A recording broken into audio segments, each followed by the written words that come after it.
You spend your 20s and 30s trying to become successful. You study for the exam, you take the promotion, you start the practice or the business or the partnership track. You tell yourself that once you get there, once the income arrives, once the title changes, once the house is paid for, the hard part would be over. And then you get there, and something strange happens that nobody prepared you for. Your financial life doesn't get simpler, it gets more complicated. At 25, your financial life fit in an index card, a checking account, maybe a student loan, a job. 10 or 15 years later, that index card has become 11 open accounts, 4 different advisors who've never spoken to each other, a 401k from a job you left in 2019, a life insurance policy you bought at 28 that no longer matches the life you're living, a business or practice that has its own financial gravity, kids whose future costs you haven't calculated, aging parents whose needs you haven't discussed, and a nagging sense somewhere in the back of your mind, usually around 11 at night, that something somewhere isn't being watched closely enough. Nothing is on fire. That's the part that's easy to miss. There's no crisis, no single bad decision, no moment you can point to and say that's where it went wrong. It's quieter than that. There's a question successful people ask themselves more often than they'd ever admit out loud. Am I actually okay? Not, am I rich? Not, am I behind? Just okay, handled, on track. The question doesn't come from a lack of money, it comes from a lack of visibility. And here's the part that's worth sitting with. This question tends to get louder as income goes up, not quieter. That seems backwards. More money should buy more certainty. Instead, it buys more moving pieces, and more moving pieces is exactly what erodes certainty. This is not a story about people who mismanage their money. Most of the families this video is about have done almost everything right. They have good jobs, good habits, decent savings rates. They are by almost any external measure successful. And they still feel like they're one step behind in their own life. There's a name for what's actually happening to them, and once you see it, you cannot unsee it. It's financial drift. Picture a plane leaving a runway with its heading off by a single degree. Nothing dramatic, no storm or mechanical failure, nothing a pilot would even notice in the moment. 1 degree is nothing, so nobody corrects it. And held for 5 hours, that 1 degree doesn't land the plane a few feet from where it meant to go. It lands hundreds of miles off course, in a different city, on a different coastline, with no single moment where anyone could point to and say, that's where we went off course. That's what happens to financial lives that are otherwise doing fine. Call it financial drift. It isn't triggered by a bad decision, it's triggered by good decisions that were never revisited. The 401k allocation you set up at your first job still running on autopilot at your fourth. The life insurance policy that made sense when you were single still in place a decade after you had kids. The old brokerage account you meant to consolidate eventually. Each of those decisions was reasonable the day you made it. None of them were wrong. They just stopped being current. Financial drift isn't a single bad choice. It's dozens of good choices made at different times by a different version of you that were never connected to each other and never revisited as your life changed. And the families this happens to most aren't careless, they're busy. They're the ones building the practice, running the department, raising the kids, coaching the travel team. Financial drift isn't a symptom of not caring about money, it's a symptom of caring about a lot of things at once, with only so much attention to go around. This is the first thing worth understanding because almost everything that follows in this video builds from it. The families who feel most behind are often the families who are actually doing well and simply can't see it because their financial lives have become too complex to observe. Here's where most financial advice goes wrong. It assumes the gap between successful and in control is a knowledge gap. So it offers more information, more tips, more rules. Cut this expense, buy this fund, avoid that mistake. But if you're a physician making $650,000 a year and you still feel disorganized, the problem was never that you didn't know enough. You've read the personal finance books, you know what a Roth IRA is. You are, by any reasonable definition, financially literate. The problem isn't what you know, it's how many disconnected decisions you're carrying and how little time you have to keep them coordinated. This is not a decision-making problem, it's a decision coordination problem. Think about what a single financial life for a high-earning family actually requires. Coordinating cash flow across multiple accounts, tax strategy across multiple income sources, insurance coverage that has to evolve as the family evolves, investment accounts that were opened at different times for different reasons, an estate plan that assumes facts about your life that may no longer be true, and a set of goals that were never actually written down anywhere. They just live in your head, occasionally argued about at the kitchen table. No single decision in that list is complicated. Together, uncoordinated, they become something close to unmanageable. Not because the family is bad at money, but because no human being has the bandwidth to hold all of that in their working memory, while also doing their actual job and raising their kids. That word, bandwidth, is the real subject of this video. Not income, not investment returns, bandwidth. Consider a couple, we'll call them the kind of family who this happens to constantly. They're both attorneys, combined income north of $700,000, 2 kids, a house they love, a life from the outside that looks entirely put together. They didn't get here by accident. They worked hard for this, and by any normal measure, they're winning. But privately, neither of them could tell you without checking 3 different logins how much they're actually saving each month once you account for the business account, the joint account, the 2 individual retirement accounts opened at 2 different firms in 2 different years. Neither of them knows offhand whether their life insurance still matches their mortgage balance. It was purchased when the mortgage was $200,000 higher, and neither of them has looked at their estate documents since before their second child was born, who is now 7. None of these mistakes make them irresponsible. It makes them human. They're 2 extremely competent professionals who have simply run out of the one resource that competence doesn't create more of: attention. And so every few months, usually late at night, one of them will say some version of, we should really get our stuff together. And they mean it. And then Monday comes. This is financial drift in its most common form, not neglect, postponement, by 2 people who are otherwise excellent at their jobs. Here's the counterintuitive part. Most people assume that as you make more money, your financial life gets easier. More cushion, more options, less stress. In practice, income and complexity rise together, and complexity usually wins the race. A new job means new equity compensation with vesting schedules and tax implications nobody explained clearly. A bonus means a decision about whether to prepay debt, invest it, or hold it in cash. A decision that has to be remade every single year, often under pressure. A growing family means insurance needs that shift, a will that needs updating, a 529 that should probably exist. A business or practice means its own layer of financial complexity sitting directly on top of the personal one. None of these are crises individually. Collectively, they're the reason a smart, capable person can feel like they're falling behind in a life that on paper is going extraordinarily well. This is worth saying plainly because it reframes everything that follows. You do not have an income problem, you have a system problem. And a system problem cannot be solved by earning more because more income simply adds to more inputs to a system that was never built to coordinate them. So if financial drift is the disease, it's worth being precise about what the cure actually is, because it's not what most people assume. The goal isn't to optimize every dollar. It's not to find the perfect investment or shave another quarter point off of a fee. Those things matter at the margins, but they're not what's keeping capable families up at night. What's keeping them up at night is the absence of a single honest answer to a simple question. Where do things actually stand? Call this the clarity outcome, the state where a family can look at their entire financial life and see it clearly as one connected picture instead of a scattered collection of accounts, policies, decisions that each made sense in isolation, but were never assembled into a whole. Clarity isn't a feeling, it's a structural outcome. It's what happens when a financial life has been organized deliberately on purpose into something the family can actually see and understand. And this is where the psychology gets interesting because clarity doesn't just reduce financial risk, it changes how a family experiences their own life. There's a well-documented pattern in behavioral psychology called decision fatigue. The idea that the quality of your decisions degrades the more decisions you're forced to make in any given day, regardless of how important any single decision is. Most people assume this applies to what to eat for lunch or which email to answer first. It applies just as much, arguably more, to financial decisions, because financial decisions are usually not urgent.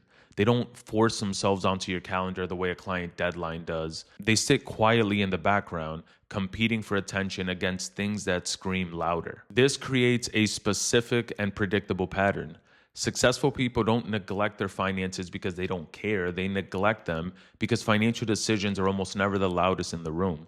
And the brain, understandably, prioritizes what's loudest. This is a completely rational response to an environment with too many competing demands and no clear system for which one deserves attention first. This is the real enemy in this entire video, not ignorance, not carelessness, choice overload without a system to manage it. And this is exactly why organizing a financial life produces a psychological payoff that goes far beyond the financial one.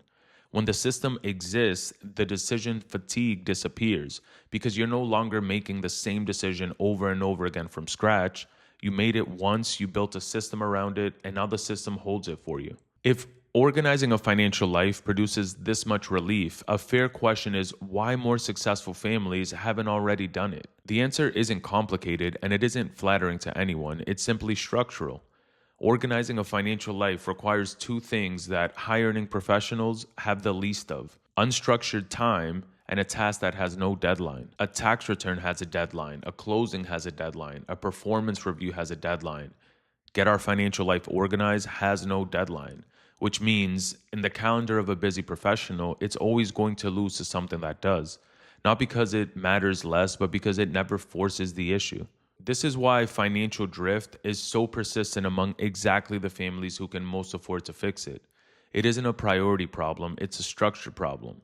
The task needs a start date, a framework, and ideally someone else holding the timeline, because the busy person living the busy life is understandably not going to generate that structure on their own at 11 o'clock at night after a 14-hour day. Which is exactly why this video exists as a 90-day plan and not a single checklist. A checklist without a start date joins the pile of other things that never get scheduled.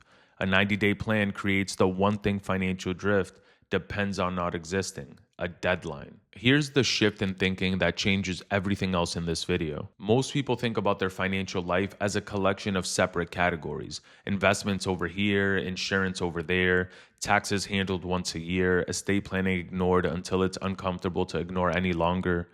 Each category gets its own advisor, its own login, its own occasional attention, and none of them are actually talking to each other. The alternative is to stop thinking about these decisions as separate categories and start thinking about them as one connected system, a financial operating system, not a product, not an app, a structure. The set of decisions, documents, and rhythms that keep the family's entire financial life coordinated, current, and visible.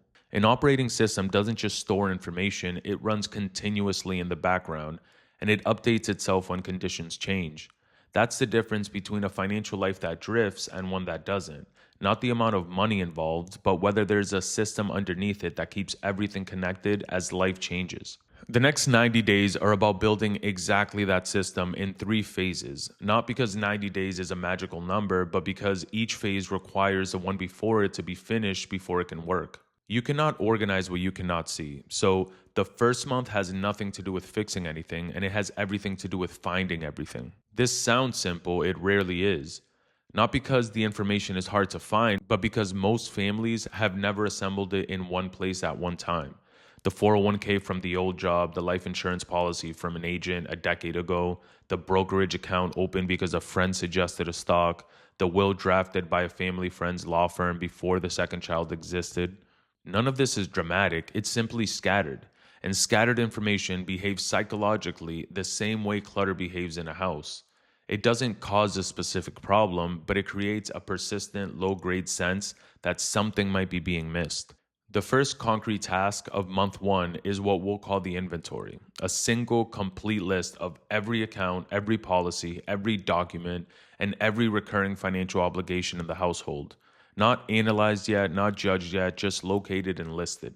For most families, this single exercise is the first time in years, sometimes ever, that both partners have seen the entire financial picture in one place, together at the same time. The last part matters more than it sounds like it should. In a lot of successful households, financial responsibilities get informally divided. One person handles the investments, the other handles the insurance, and neither of them has a complete view of what the other is managing. This isn't dysfunction, it's a completely normal response to two busy careers. But it means the complete picture of the family's financial life exists only if you add both partners' partial pictures together. Geez, say that 3 times fast. And most families have never actually done that addition. The instinct, especially among high earning professionals, is to skip straight to optimization. Which account should we move? What should we invest in? What's the smartest tax move? These are the questions that feel productive because they involve action. But optimizing a system you haven't fully mapped is how good, well intentioned people end up making one more disconnected decision. The exact pattern that created financial drift in the first place. You cannot optimize insurance coverage you haven't listed. You cannot fix a tax inefficiency you haven't identified. Awareness has to come first, even though, especially because it doesn't feel like progress in the moment. The most common mistake in month one is treating inventory as a formality, something to rush through in 20 minutes so you can get to the real work. Families who do this usually miss things. The small annuity purchased at a bank a decade ago and forgotten, the umbrella policy that lapsed 2 renewal cycles back without anyone noticing, the old employer stock plan that's still sitting unmanaged 3 jobs later. The inventory works precisely because it's exhaustive. A partial map creates the illusion of clarity without the substance of it, which is, in a strange way, worse than no map at all because it removes all urgency to keep looking. Here's what happens reliably at the end of month one once the inventory is complete. It isn't relief that everything's fine. Sometimes it isn't fine. There's a gap, a lapse, an account nobody remembered. What happens is something more specific. For the first time, the family can actually see their financial life instead of sensing it. And there's a real measurable difference between managing something you can see and managing something you can only half remember. The recognition moment. The point at which a family looks at their financial life laid out clearly for the first time and recognizes it, really recognizes it as theirs, not as a collection of accounts belonging to different past versions of themselves, but one connected to a picture belonging to who they are now. There's a second, quieter task that belongs in month one, and it's easy to skip because it doesn't feel like real financial planning work. Writing down in plain language what this money is actually for. Most high earning families have never done this explicitly.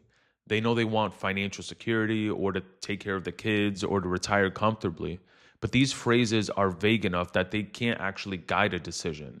Vague goals produce a vague system. The families who get the most out of the next 2 months are the ones who take 20 minutes in month one to answer a much more specific question. If this all works, if the system gets built and it runs the way it's supposed to, what does that actually look like? 10 years from now, at the kitchen table, not a number, a picture. For one family, that might be the ability for one spouse to drop to 4 days a week. For another, it might be paying for a parent's care without touching retirement. For another, it might simply be no longer arguing about money on Sunday nights. This matters because month two, the organizing phase, needs a target. Without one, organizing just becomes tidying. With one, it becomes building towards something specific. If month one was about finding everything, month two is about connecting it. This is the phase where the real transformation happens, not because the decisions made here are dramatic, but because for many families, this is the first time any of these pieces have been considered together rather than one at a time. The instinct in month two is to jump to optimization. Better funds, better rates, better returns, resist it. The first task of month two isn't optimization, it's simplification. Most successful families accumulate accounts the way they accumulate anything else in a busy life, not through poor decisions, but through momentum. A 401k from a job in 2015, a rollover IRA nobody quite finished rolling over, a brokerage account from a bonus year. Each one made sense at the time it was opened. Together, years later, they form a structure that's expensive to maintain, not necessarily in fees, but in attention. Every additional account is one more login, one more statement, one more thing that has to be remembered during tax season, one more thing that could quietly drift out of alignment with the rest of the plan without anybody noticing for years. Simplification means asking, account by account, does this still need to exist separately or can it be folded into something else?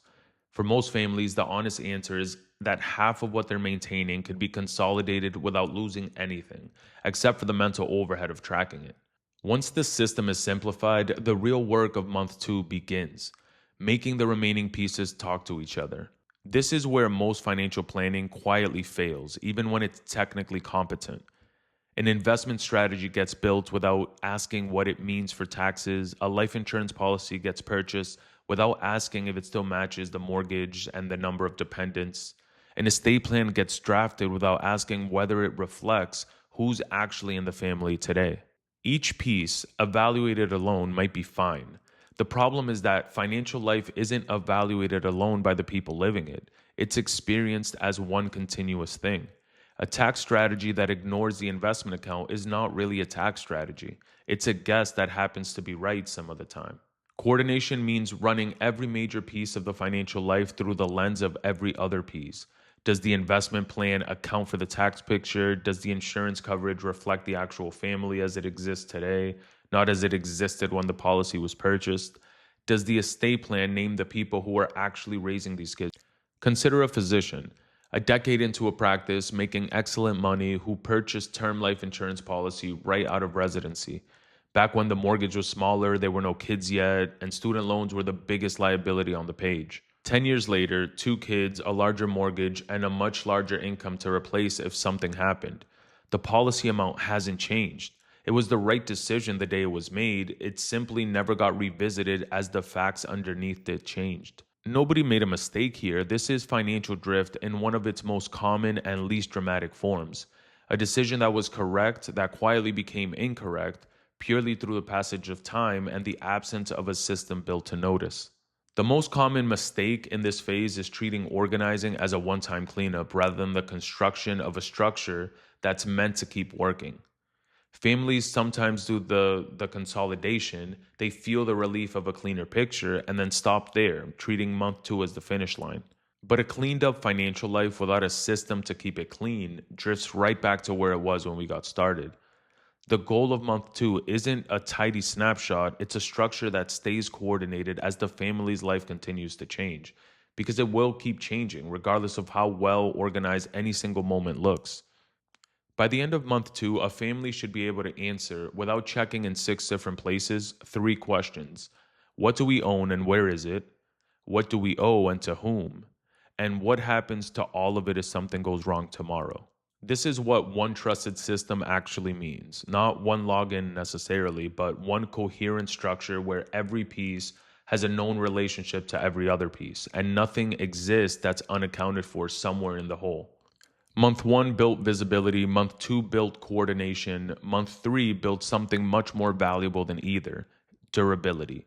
This is the phase where the system stops being something the family has to actively maintain and starts being something that maintains itself.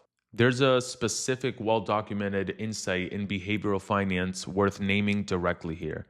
The best financial decisions are usually the ones you only have to make once.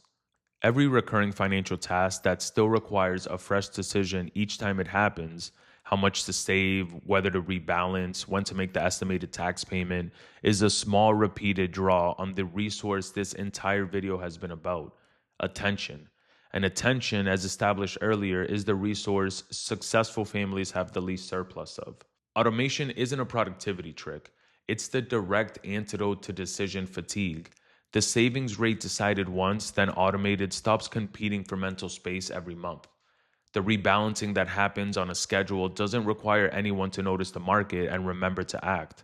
The tax payment that's calculated and scheduled in advance stopped being a source of anxiety in April. A system that's never reviewed will drift.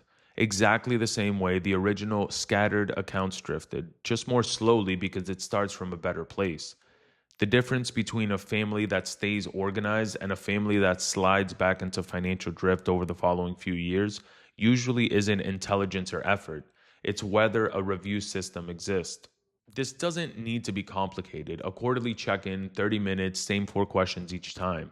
Has anything in our lives changed? Has anything in the plan changed? Is anything drifting out of alignment? And is there anything neither of us has looked at? Does more to prevent financial drift than almost any single optimization available? The reason this works isn't the content of the conversation, it's the existence of a scheduled moment where the system is forced to stay current rather than relying on someone noticing, unprompted, in the middle of an already full life. One quiet but important task in month three is deciding explicitly who owns which pieces of the system going forward, and making sure both partners actually know the whole picture, not just their half of it. Recall the earlier pattern. In a lot of dual income households, financial responsibilities get informally divided by convenience, not by design. One person does the investments, the other does the insurance. This isn't a problem by itself, but it becomes one the moment neither partner can describe the whole system without the other person in the room. Month three is where that gets made explicit and deliberate rather than accidental. Not necessarily splitting tasks differently, but making sure both people could, if they had to, explain the entire structure to somebody else. That's not a nice to have, it's what keeps a system functioning if life throws something unexpected at the family. Because financial drift accelerates dramatically in households where only one person ever understood the whole picture. By the end of month three, the goal isn't a financial life that's perfect, it's a financial life that's self correcting. One built with enough structure, automation, and a review rhythm that it keeps working even as the family circumstances continue to change the way they always will. This is the actual definition of a financial operating system, not a static, frozen at a single moment, but a living structure designed to absorb change without losing coordination. There's a specific moment that tends to happen near the end of this 90-day process, and it's worth describing precisely because it's the entire point of everything that came before it. It isn't a moment of excitement, it's quieter than that. It's the moment a family sits down, looks at their financial life laid out as one connected picture: cash flow, investment, insurance, estate plans, goals, all visible, all coordinated, and for the first time in years actually recognizes it as theirs. Not a collection of decisions made by different versions of themselves at some points in a busy life. One picture, current, coordinated, understood by both people in the room, not just one. That recognition is worth more than any single optimization this video could have offered. A slightly better fund or slightly lower fee, a small tax efficiency. These matter, but they're not what changes how a family experiences their own financial life. Clarity does that. None of this was ever really about accumulating more. Families who go through this process don't necessarily end up with more money at the end of the 90 days. What they end up with is something a little harder to put a number on and a little more valuable.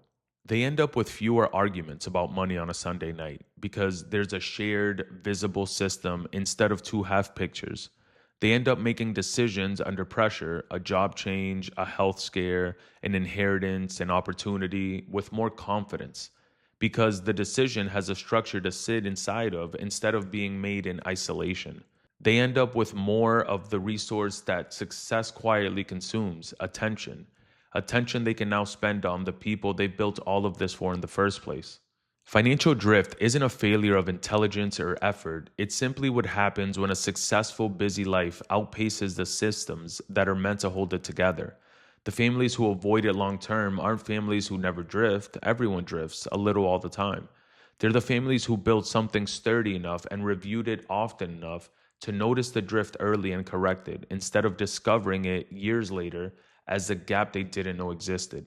That's really what these 90 days are for, not perfection, just the system built once, reviewed on purpose, that keeps a family's financial life connected to the life they're actually living.